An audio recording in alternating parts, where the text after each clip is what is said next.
Bien, donc Geoffrey, comme tu vois, j'ai déballé mon cadeau. Beau cadeau.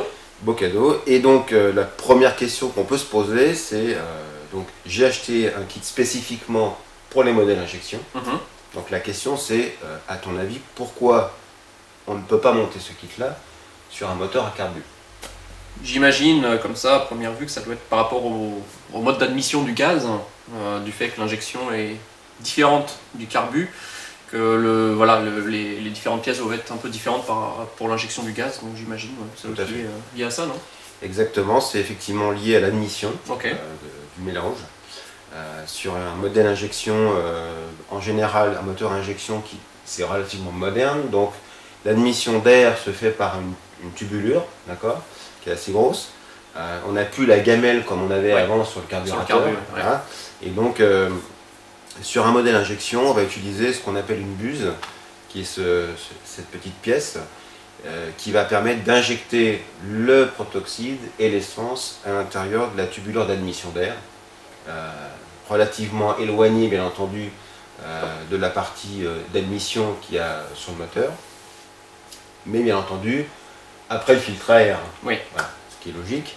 Sur un modèle à carbu, il est très difficile de monter une pièce comme ça, puisque le modèle à carbu, le filtre à air étant au-dessus du carburateur, on ne peut pas placer une buse comme ça, c'est quasiment impossible. À moins de modifier le carburateur, ce qui est complètement impossible. Ce qui est complètement impossible.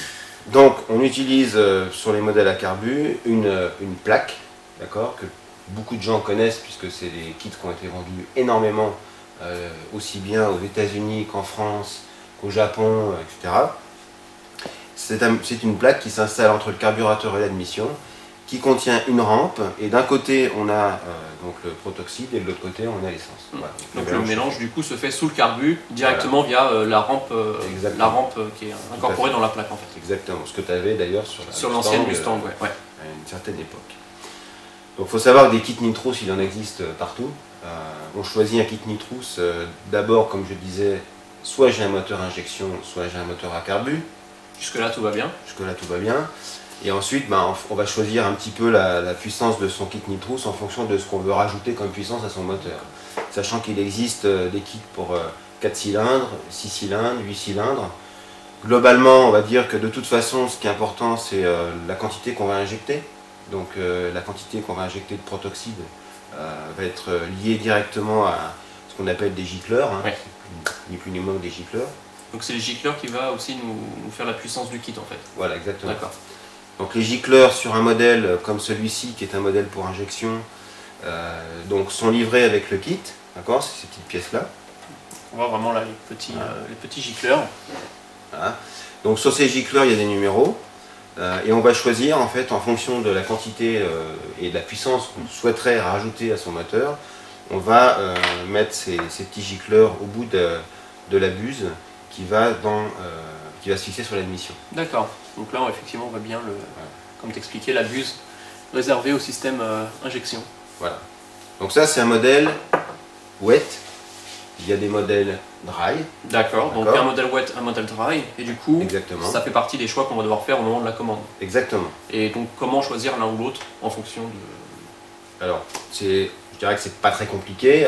Bien entendu, il faut savoir aussi un petit peu ce qu'on fait dans son moteur. On ne peut pas s'improviser mécano. Il faut quand même se renseigner correctement, être bien conseillé. Un kit wet, c'est un kit entre guillemets, on va dire mouillé, comme en anglais, si on traduit littéralement. Pourquoi? Parce qu'on va injecter du protoxyde et de l'essence en même temps. D'accord.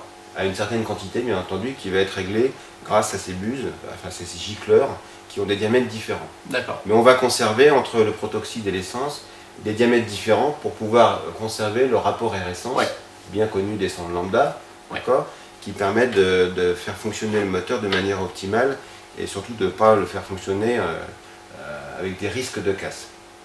Donc ça, c'est le modèle wet.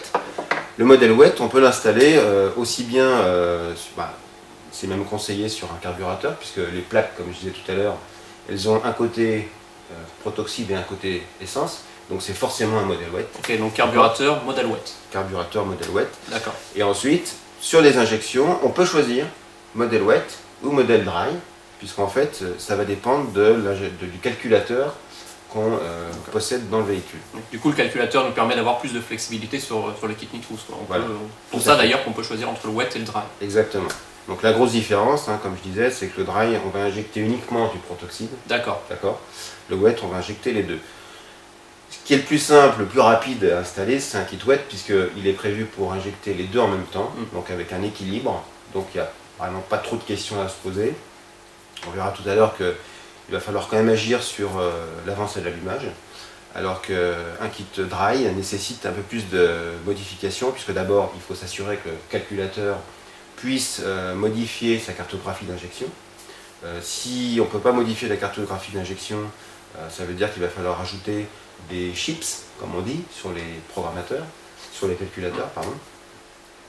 Donc les chips qui sont vendus dans le commerce un petit peu partout sur la toile et qui permettent de modifier la cartographie d'injection.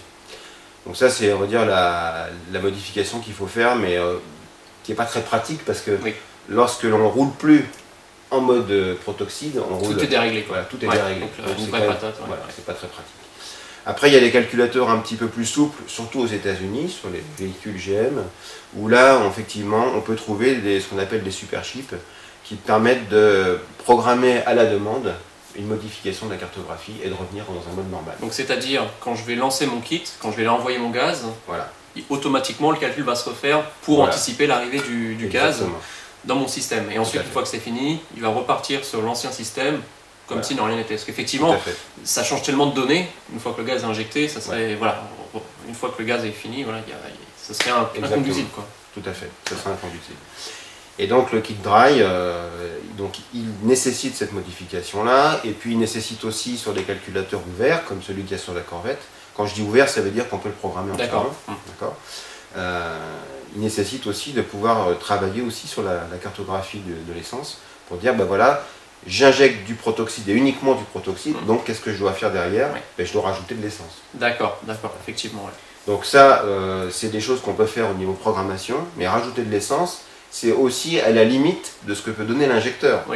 Donc, bien sûr. Si l'injecteur est sous-dimensionné, ça va pas le faire. On aura beau rajouter de l'essence au niveau des injecteurs, parce que je rappelle que sur un injecteur, pour pouvoir rajouter de l'essence, l'injecteur c'est pas un robinet qu'on va ouvrir plus ou moins grand, c'est une électrovanne et qui va être ouverte pendant un certain temps.